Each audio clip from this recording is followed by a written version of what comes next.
Employé Electrabel et par ailleurs président du comité de rénovation du cortège qui se charge de la bonne tenue des festivités et des costumes des 350 à 400 figurants.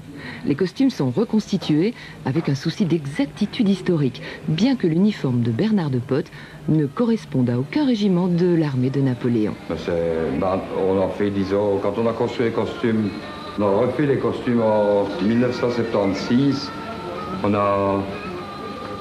ils ont essayé d'avoir des répliques le plus proches possible des costumes qui existaient à ce moment-là. Et alors, comme dans l'armée française, ils aiment bien les grands tralala, c'est pour ça que les costumes sont forts en couleur, le velours pour les officiers et les soldats, c'est en drap lourd. Mais c'est toujours des costumes forts en couleur.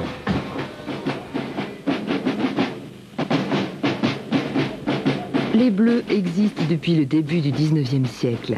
Jadis, ils étaient formés par les membres de la confrérie des canonniers arquebusiers, connue depuis 1478. Bonjour. Pour l'heure, Bernard de Poth et son voisin boivent le verre de l'amitié, le premier de la journée, en compagnie des quelques soldats de la troupe qui escorteront leur commandant jusqu'à la Grand Place. Il ne changera donc jamais, bonjour. Alors, ça va?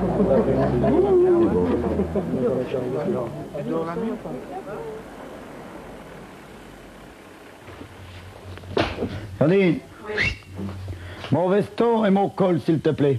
Oui.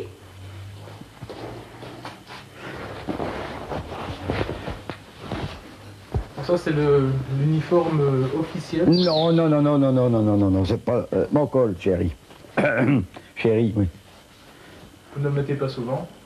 Non, aux grandes occasions, mais alors, le samedi de Ducasse, il faut être bien habillé, il faut ce qu'il faut. C'est pas que j'aime bien d'être en veston, mais surtout par le beau soleil qu'il fait pour le Ducasse. C'est magnifique. Pas de cravate malgré tout? Non, je ne mets pas de cravate, non, je ne mets pas de cravate, non. Il n'est pas bien mis, mon col, chérie. Mais si, voilà. Attendez. Pour les porteurs de Monsieur et Madame Goliath, c'est maintenant le grand moment, la première sortie du hangar. Ils ont enfilé leur costume entièrement blanc et tous ou presque portent une ceinture pour soutenir le dos. Il faut dire que Madame Goliath, qui ne mesure que 3,75 m, pèse tout de même 105 kg. Elle n'est apparue dans le cortège qu'en 1715. Les Atois sont les seuls à avoir donné une femme à Goliath, le géant biblique, qu'on retrouve dans de nombreuses autres manifestations folkloriques.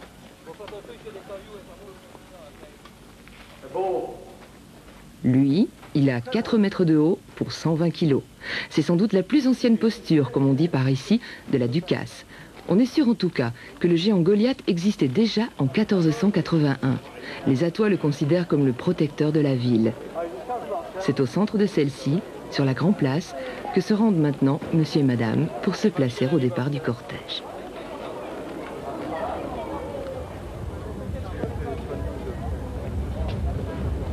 Alors, Jean-Marie, en forme? Non, c'est bon, les. Au revoir. Bon, bonne du camp, ça fait. Ah, ben, ça, tout des bonnes. Ah ouais. C'est Edmond Évrard, auteur patoisant, ouais. Décorateur des chars, peintre. Non, jamais décoré les chars. Non? Non. Qu'est-ce que t'as fait cette année ici? Les géants. Ah, c'est les géants que t'as... Ah, pardon. Ouais. Ah, auteur, compositeur, un atois pur sang comme moi. Ah bon? Ouais. Mais plus sérieux, oui. C'est pas difficile, on est mieux sérieux. Combien je ne suis que sérieux? Si, un mot. Ça. Mais c'est vrai, des atois comme nous autres, on est fait plus. Nous sommes d'avant-guerre, un mot. Je vais traduire, hein. Nous sommes d'avant-guerre. On avait compris. Ah, tu avais compris. Ah, ben c'est bien ça. Bon du casse, Mao? Pas bon. Ouais.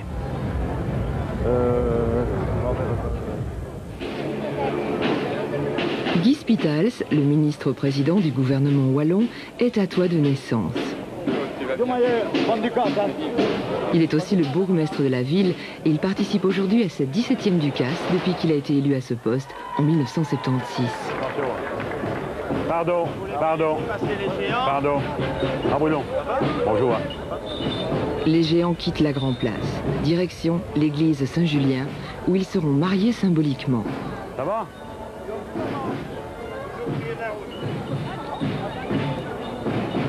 Sur le trajet, le couple Goliath effectue déjà les premières danses sur une musique de procession. Arlette Vermeer, l'habilleuse des géants, est sur le qui-vive. C'est un moment particulier pour vous là. Oui, oui, mais on a toujours peur quand ils font la danse comme ça, quand ils s'embrassent, on craint toujours sur la couronne parce qu'avec les chocs, on l'a très bien attaché, mais on ne sait jamais ce qui peut arriver. Hein. Alors il y a des choses qui sont... Il y a par exemple l'épée, tout ça c'est attaché avec des cordes. Oh, ça peut casser, il faut réparer en vitesse. Donc on a toujours un petit arsenal avec. Accompagné des échevins, des conseillers communaux et de quelques invités, Guy Spitals ferme la marche du cortège. 40 degrés là-dedans. Il n'y a pas une guêpe dedans? Non, j'espère, parce que sinon, on va être con. Non, voilà. Non, j'ai envie, c'est allé avoir une guêpe. Il y a une guêpe dans la gargouilla, c'est joli, hein. Surtout si elle va se promener. Qu'est-ce qu'il y a dedans en fait? C'est du vin? Du cognac. Cognac, carrément. Du cognac, oui. Ah non, du casse, hein. Chaque année. Allez! 2, 3, 4, 5. À l'ancien pont du Gadre, les géants dansent le Grand Gouillasse. C'est la plus longue de leurs danses. La chorégraphie en est immuable. Le pont du Gadre est le seul lieu où les géants dansent le Grand Gouillasse le samedi. C'est aussi la seule danse où le couple s'embrasse avant la messe.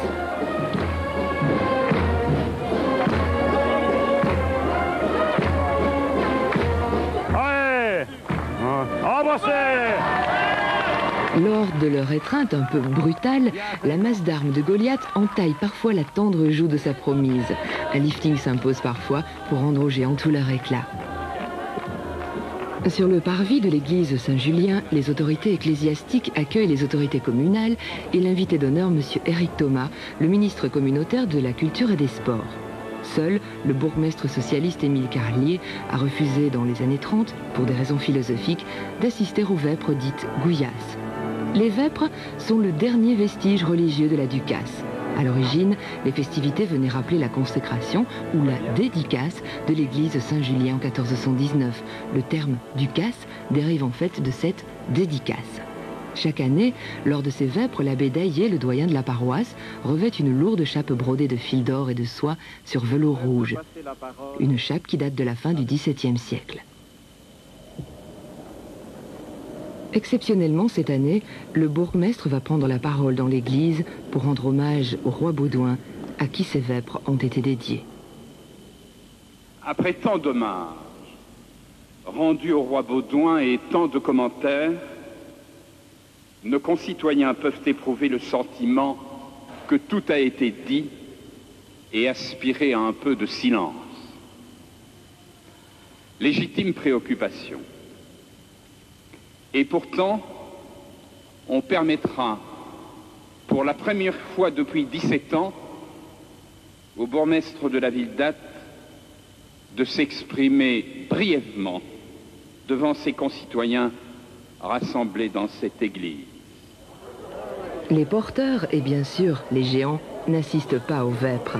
Pour les Athois qui n'ont pas trouvé place dans l'église, c'est l'occasion d'approcher les postures et de tenter de prendre un cliché souvenir.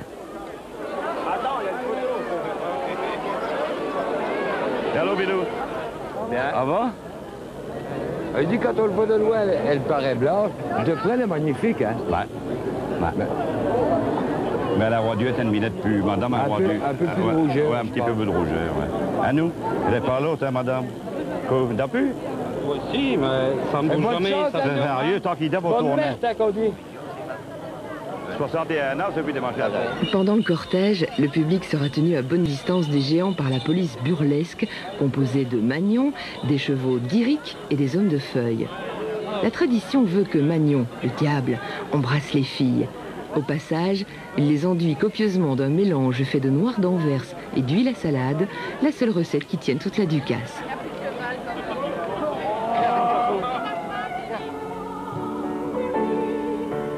Sous la direction d'Edmond Lotte, la partie musicale des Vêpres est assurée par l'ensemble choral des groupes musicaux de la Maison du Peuple de Frameries.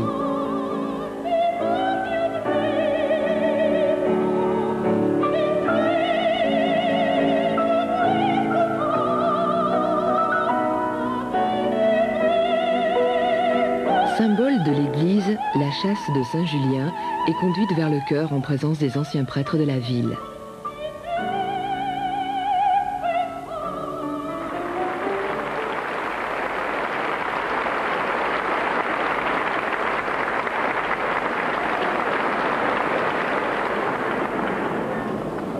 Comme le veut la tradition, un atois lit un texte en wallon qui raconte des histoires de géants du cortège. L'année dernière, c'est Claude Borlé qui lisait un poème de sa composition. Gouillas s'assit à la table du mi-temps, Ambiorix à gauche, Samson à droite. Sur les côtés, tous les porteurs et les camarades. Au mi-temps étaient les deux tables, David et Grand. La Toussaint et la Ducasse constituent les 2 week-ends les plus chargés de l'année pour la famille Van Wyck qui fait dans l'horticulture depuis 4 générations. Fleuriste officieux de la Ducasse, M. Van Wyck, sa femme, ses enfants et ses petits-enfants sont sur le pont depuis le mardi, date à laquelle sont livrés les 750 glaïeuls. Les 2500 œillets, en revanche, sont arrivés ce matin. Toute la famille œuvre bénévolement à la décoration des chars. Michel, c'est 3 longueurs les vases. 2 longueurs aussi. Non, mais le bas, les vases, il y a 3 longueurs, hein, oui. Et 50 cm pour bien faire des boules. Donc, et dans chaque vase, il y a... Attendez, je m'en vais voir, je ne sais plus ça par cœur. Attends. Donc, il y en a 50. Il y en a 150 dans chaque vase. Et... Vous voyez qu'on a quand même la mémoire courte et étant donné qu'on le fait, et on oublie malgré tout, il faut toujours tout inscrire. D'un autre côté, c'est un travail de fou, mais vous avez une certaine routine quand même. Ah bien sûr, hein, ça fait quand même de nombreuses années. Et puis tous les enfants, d'abord ils ont été élevés là-dedans, et ils nous aident chaque année, donc, et eux savent ce qu'ils doivent faire.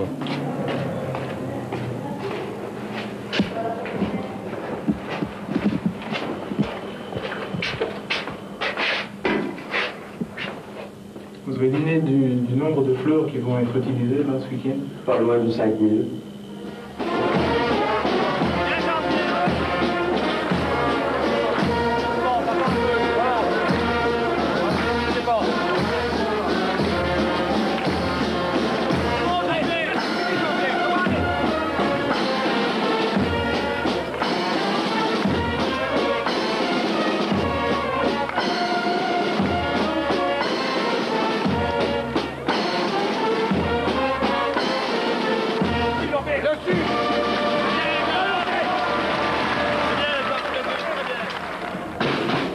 Retour des géants, du cortège et du public sur la Grand Place face au perron de l'Hôtel de Ville. Endroit privilégié, réservé au bourgmestre et à quelques invités pour assister au combat entre David et Goliath et écouter leur dialogue qu'on appelle ici le bonimé. Pied d'eau, assuré chien, que veux-tu me poursuivre une pierre à la main? Es-tu donc plat de vivre, jeune sot, petit amarot? Tu ne porteras plus ton flambeau ni morbeau. Ta tête sera foulée, tes yeux de lion, tes oiseaux cajolés assurent un effrayant. Approche seulement, ennemi des Hébreux, le mutin affronté, tu jases contre Dieu, l'avantage est pour moi, j'ai pour escorte un Dieu toujours vainqueur, sa main justement forte. Loïc a raté sa cible, David n'a pas terrassé Goliath. Déception des Atois, les géants ne danseront plus aujourd'hui. La fête est écourtée. Il y en a le vilain. Il est mis dans ce lieu, il a senti la main de Dieu. Bien, nous.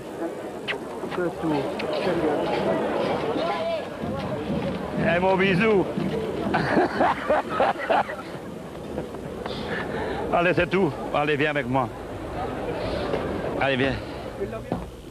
Et moi.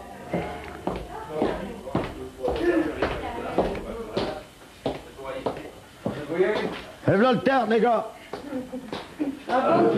Bonjour Guy. Salut. Comment mon cousin? Salut. Et vive la France et les joueurs d'accordéon. Et voilà. Attends. Et bonne Ducasse. Ah oui. Chapitre incontournable de la Ducasse, la dégustation de la célèbre tarte Gouillasse ou tarte à mastel. Un savant mélange d'amandes, de macarons, de vanille et de masteille, une sorte de petit pain très dur, un pur produit de la région. Ah oui, on peut encore pour demain. Hein. On va manger aujourd'hui. Aujourd'hui, avant 3 heures et jusque Oh, ben pendant le temps de la Ducasse, jusqu'au 8-7 heures, on peut en manger. Après, c'est interdit. Enfin, interdit. Ça ne se fait pas. Les raisins sont facultatifs dans la recette. Par contre, le Bourgogne fait l'unanimité. Sauf pour les étrangers, comme on dit là-bas. Et une pinte pour les Français.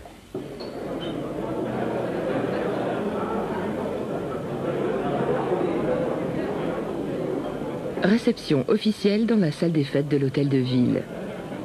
André-Marie et son petit-fils Loïc en profitent pour faire le tour des tables où les convives du bourgmestre dégustent eux aussi la tarte à mastel accompagnée d'un verre de Bourgogne. Merci chevalier. Merci. Ouais. Mais c'est beaucoup l'énervement.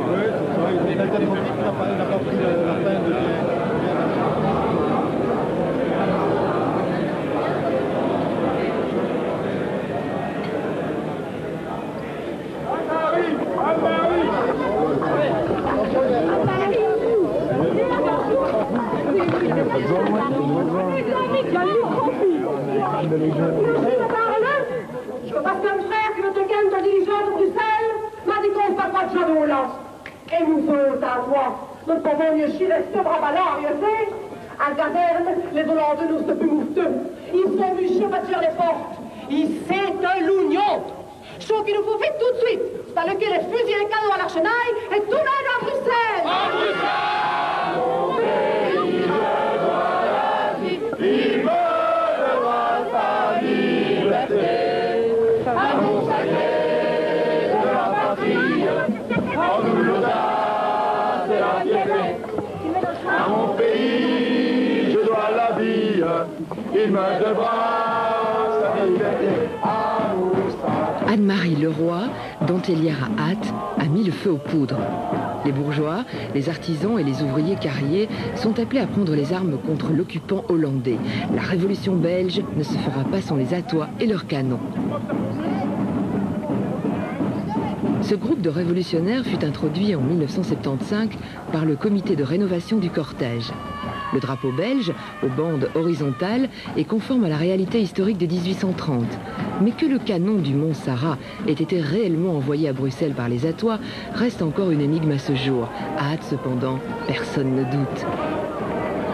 Sur la Grand Place, repris en chœur par le public et accompagné par la fanfare, la Muette de Portici, le célèbre opéra qui galvanisera les troupes révolutionnaires de 1830.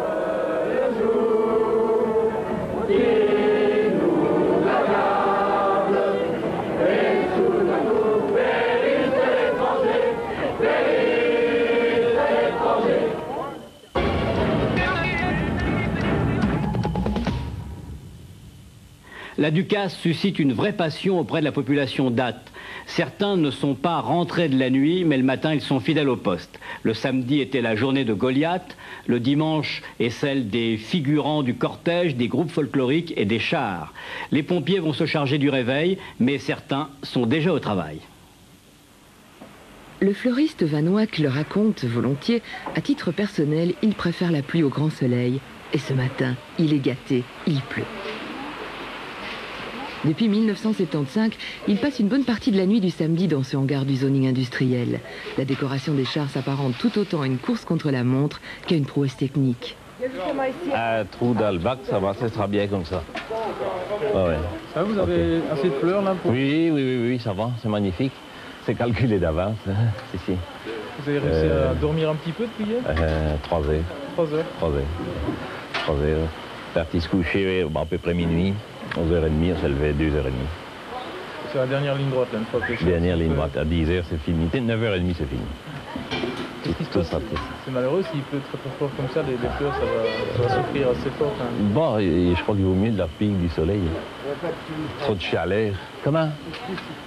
Une pluie comme ça, c'est pas agréable du tout. Hein. Mais on a déjà vu que le cortège n'a pas sorti parce qu'il pleuvait. Une fois c'est arrivé. Dès 6 h du matin, les tracteurs sont au rendez-vous. Ils ont éclipsé, définitivement espère-t-on, les orages de la nuit. Dernière vérification technique du châssis, préparation du timon de réserve, puis c'est le départ en direction de la gare, d'où le cortège prend son envol. C'est le seul moment de liberté que s'accordent les enfants vanoaques, histoire de participer quand même à la fête.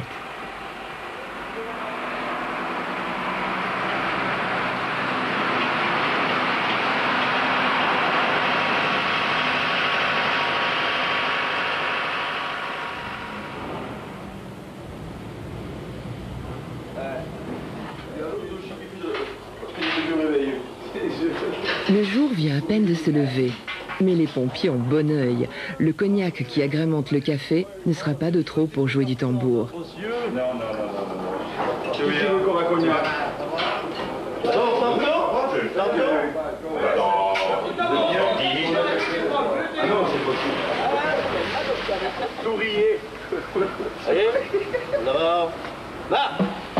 Le dimanche de la Ducasse, dès l'aube, les citoyens d'Ath sont tirés de leur sommeil par les 5 tambours de la fanfare des pompiers de la ville. Jouer du tambour à 7 h du matin dans les rues d'Ath le dimanche de la Ducasse est un privilège, puisque cette fonction se transmet également de génération en génération. Le plus ancien, Désiré Durieux, manie les baguettes depuis 52 ans déjà. Il avait 14 ans lorsqu'il accompagna son père pour la première fois dans la fanfare. Premier arrêt ravitaillement chez le commandant des pompiers. Vous êtes jamais pris des seaux d'eau sur la tête en allant sonner chez les gens? Au contraire, on va manger de leur tarte et boire. Chez le commandant.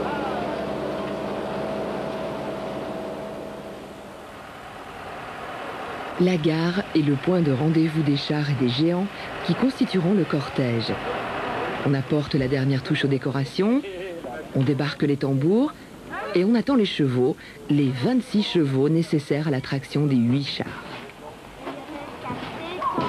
Supplantés un moment par les tracteurs, dans le courant des années 70, ces chevaux de trait belge, pour la plupart d'origine esbignonne, sont choisis pour leur masse musculaire et pour leur relative imperméabilité aux bruits environnants.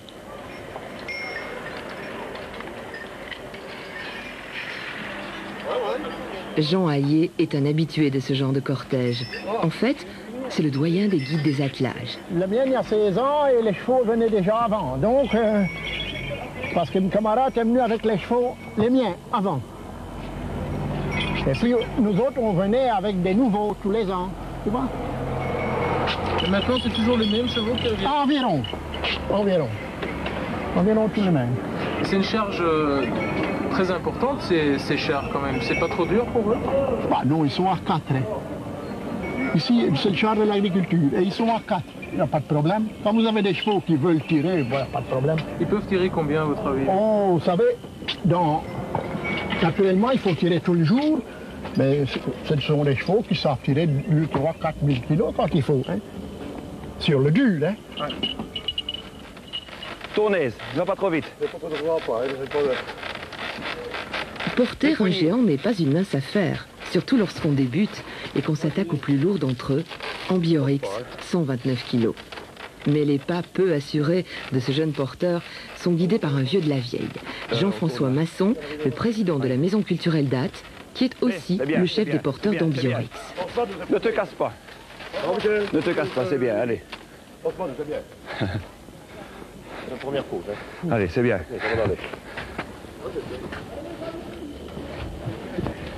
Le roi des Éburons a fait son entrée dans le cortège en 1850 en prenant la place d'un autre géant, Tyran, le patron des archers. Jean-François Masson vit pleinement sa Ducasse. Pour lui, elle évoque des images du passé, lorsque son père était premier échevin. En vrai épicurien, il profite aussi du moment présent, du plaisir de la fête, des retrouvailles avec les gens qu'on ne voit qu'une fois par an. Mais plus que tout, Jean-François Masson vit une relation intime avec son géant. Il nous parle parce que quand on le porte, vous avez remarqué, avec l'osier qui travaille, moi j'ai l'habitude de dire que le géant chante. Et c'est l'osier qui me communique cette expression et cette impression. Et puis moi je lui parle aussi, parce que de temps en temps je lui dis, écoute, t'es quand même lourd et tu me fais mal. Mais Ça, c'est presque enfantin. On est tous un peu des enfants hein, le week-end de Ducasse. On est simplement des enfants de Gouillasse, donc des enfants de Goliath. Et comme mon Biorix est un grand frère de Goliath, c'est la même famille. Oui. Ah, voilà. Et là, François. Ça va? Tu vas bien? T'as tout mouillé. Qu'est-ce que t'as fait? Non, Vous escortez quel géant aujourd'hui? Samson. Aujourd'hui, c'est Samson. C'est les géants, disons qu'il a le même costume que nous. Vous allez être décoré aujourd'hui? Oui. 25 ans de participation au cortège. Ainsi qu'un autre bleu. Il y a un problème. 3 devant le sergent, pas 4. C'est touchant, c'est... Bon, ça fait plaisir. Bon. Ça fait plaisir. Ouais, ça veut dire qu'on vieillit aussi. 25 ans. Enfin bon, il y en a qui ont 50 ans aussi. Hein. Mais ça va aller. Le temps. La Ducasse a changé en 25 ans ou elle est toujours pareille? Oh, la Ducasse, c'est un petit peu tout le monde qui l'a fait, la Ducasse. Tout le monde vit sa Ducasse. L'aspect intérieur ou extérieur, là, je pense beaucoup à l'intérieur.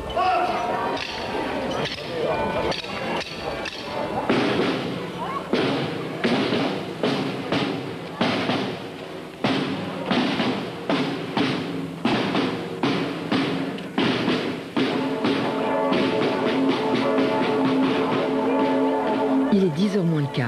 Marie Pontoise, la cloche de l'église Saint-Julien, donne le signal de départ du cortège.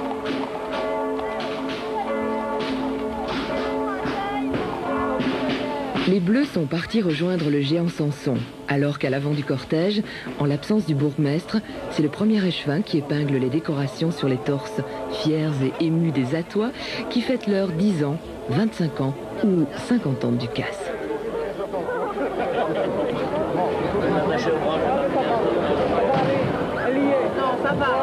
Ça y est, elle vient là. Félicitations et bonne Ducasse. Félicitations, merci.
Le cheval Bayard date est le plus grand cheval de Belgique. Il mesure 6,30 m de haut et pèse 600 kg, sans compter les 4 enfants qui se trouvent en permanence sur son dos, les 4 fils aimants. Entre deux danses, les porteurs peuvent se contenter de pousser le géant, car il est équipé de 4 roues de moto. Mais il faut 16 porteurs sous ses jupes pour le faire évoluer devant son créateur, René Sansen. Cet archéologue et sculpteur a 86 ans. Après la guerre, il était directeur de la Royale Alliance Attoise, le club de gymnastique qui, en 1948, a fait renaître le cheval Bayard. C'était le premier géant, mais il avait disparu du cortège pendant plusieurs siècles. Aujourd'hui, ce sont encore des gymnastes du club de René Sansen qui font cabrer le cheval pour le saluer.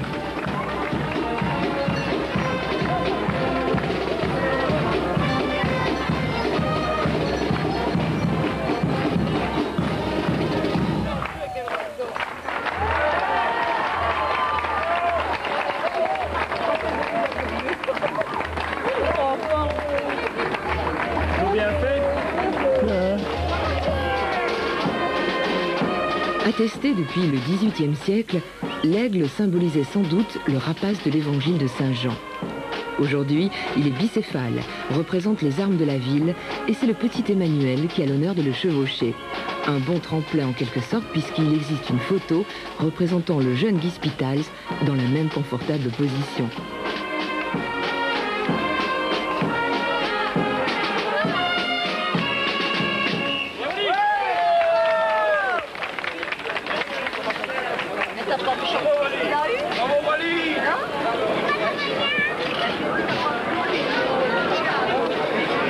Il a dit qu'on pouvait passer pas trop physique tout au long du cortège comme ça? Ça va. Ça va? C'est une habitude, hein, c'est trop mieux pour nous. Votre père faisait déjà ça, un grand-père aussi? Mon oncle et mon arrière-grand-père, toujours descendant ainsi. Et cet après-midi, rebelote? Rebelote. Santé. Santé.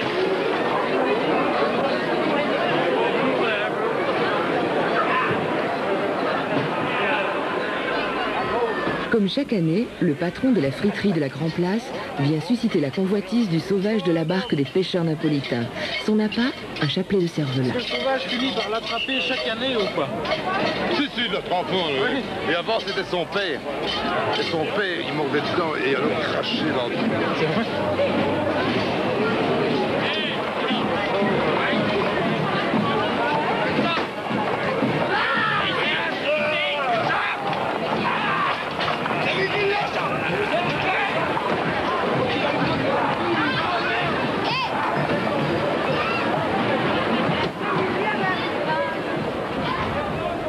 Le cortège a ses points de passage obligés, comme le pont du Moulin.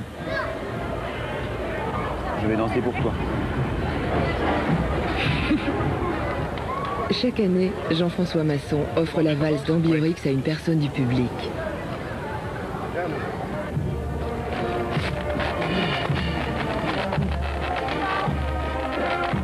Entouré par les 130 kilos d'osier qui chantent à chaque mouvement, il se concentre sur chacun de ses pas et continue à parler à son géant. Allez, Ambiorix.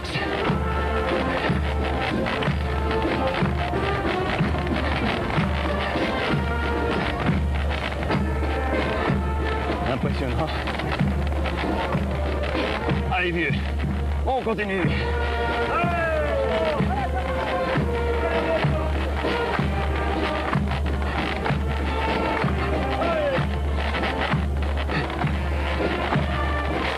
Allez.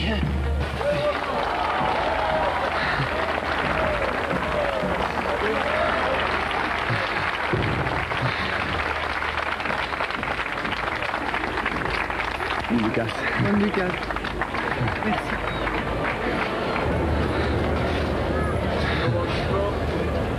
Oui, c'est un moment fort, oui. C'est dur, là.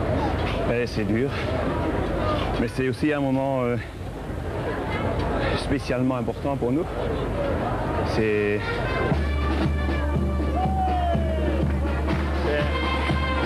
le moment de la tradition dans toute sa force.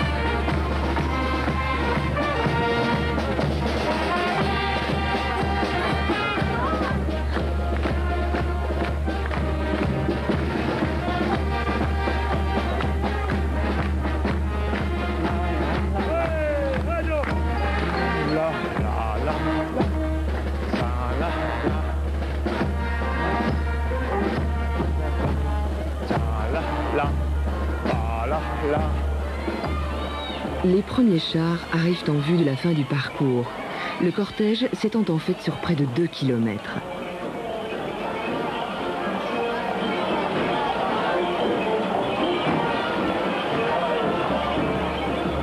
Lorsque le géant est là, chacun y va de sa poche.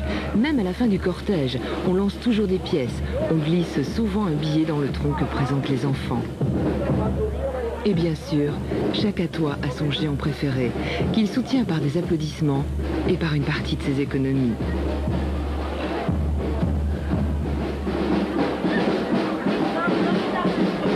On ramasse une fortune comme ça?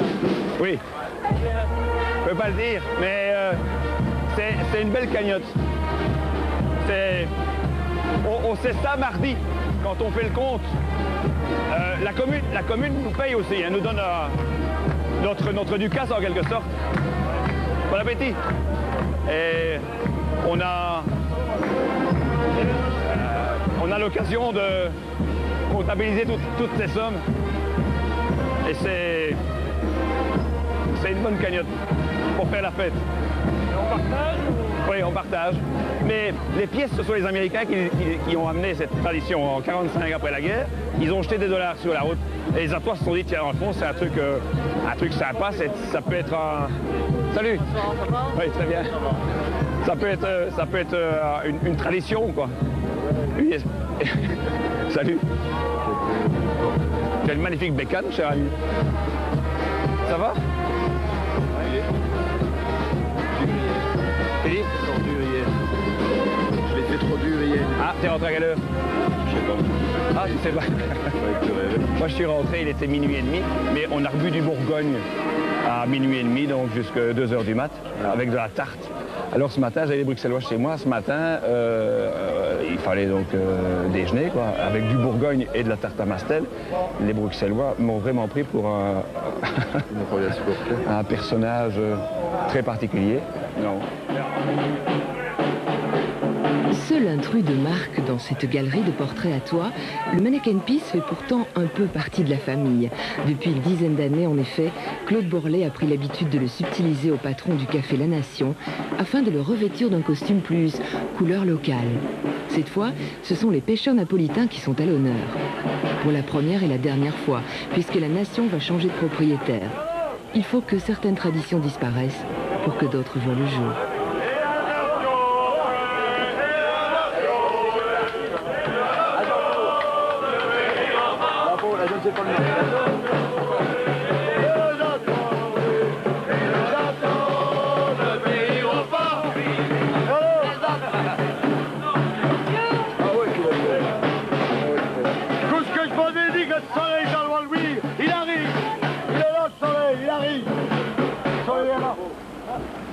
Avant d'effectuer le même trajet en sens inverse, les géants sont abandonnés dans un hangar, les chars sous la pluie. Dans un quart d'heure, le cortège doit reprendre un nouveau départ. On espère que l'averse ne sera que passagère.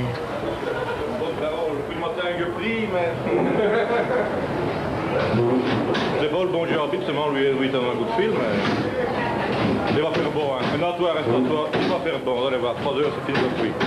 Il reste un quart d'heure. Hein. Pas de problème. Ça s'éclaircit,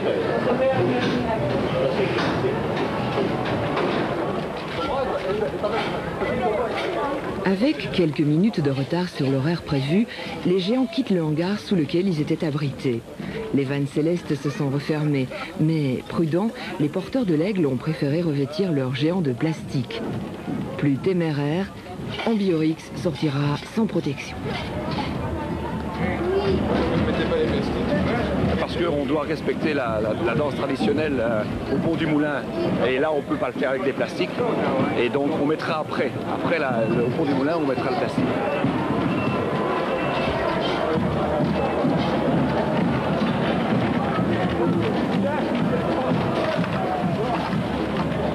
C'est de l'Esplanade que partira le cortège cet après-midi. L'accalmie fut de courte durée. Les nuages se sont installés dans le ciel d'Ath et les géants danseront sous la pluie.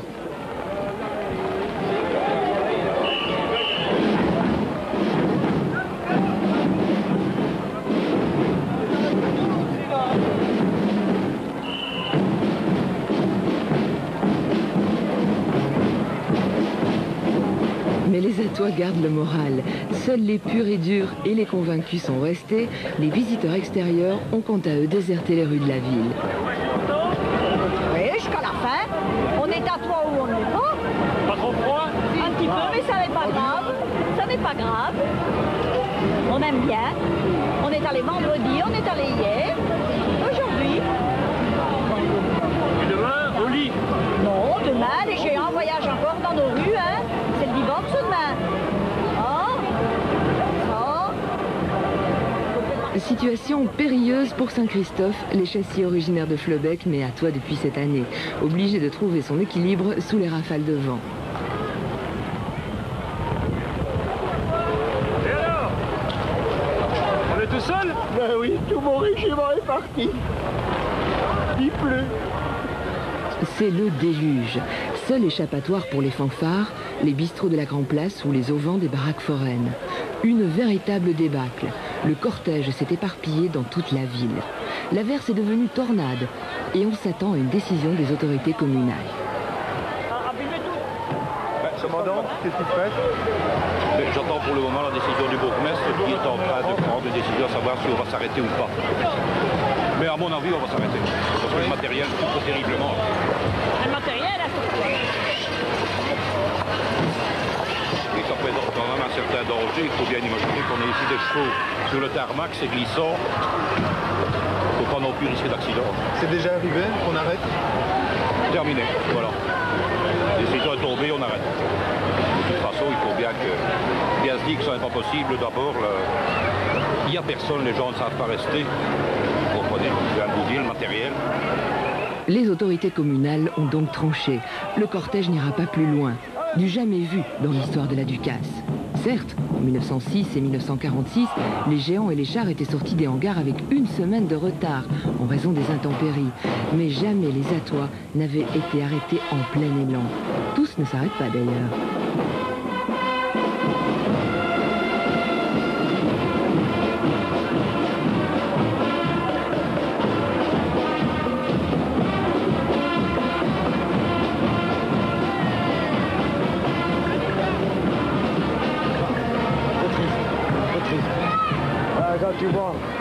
Tu vois ça, toutes les petites filles qui sont là, et les fleurs, toutes mariées, et qui doivent, regarde, ils sont tout mouillés.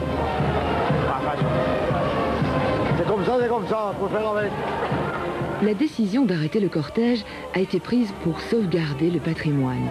Sous la pluie, les costumes des figurants rétrécissent, les chars en bois se détériorent et les géants prennent du poids, plus de 20 kilos supplémentaires lorsque l'osier et le bois sont imbibés d'eau. Pas de quoi affoler les porteurs cependant, une poignée d'irréductibles résiste encore et toujours.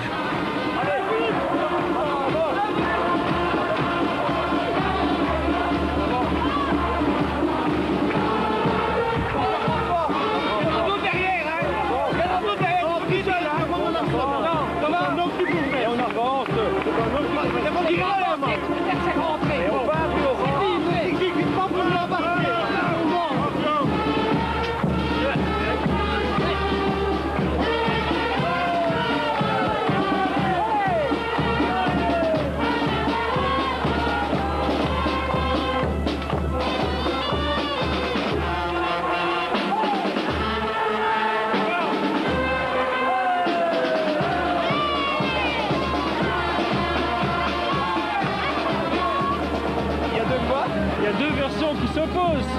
Non, il n'y a qu'une version, il y a le folklore qui vit, qui s'adapte aux circonstances. C'est rare que nous ayons du temps comme ça. Mais vous savez, le folklore est passé à travers plus de 5 siècles de guerre, de révolution. Alors c'est pas une petite drache fustelle nationale qui va nous arrêter.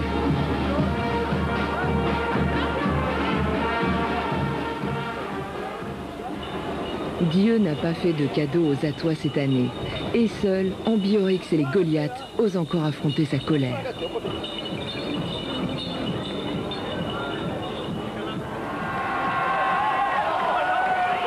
Les dernières apparitions de la pluie se font plus timides. Et le grand gouillasse du pont du Moulin aura lieu sans le plastique.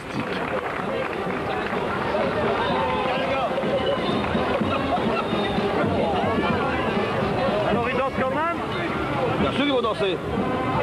Pourquoi pas? C'est le temps qu'ils vont nous faire reculer peut-être. Jamais ça.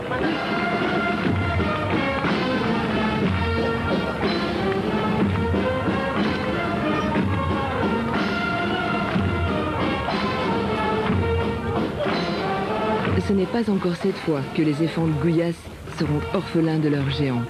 N'empêche, l'ambiance générale est à la frustration. Les Atois s'en iront le cœur meurtri. Mais qu'à cela ne tienne, dans un an, la Ducasse sera encore plus intense.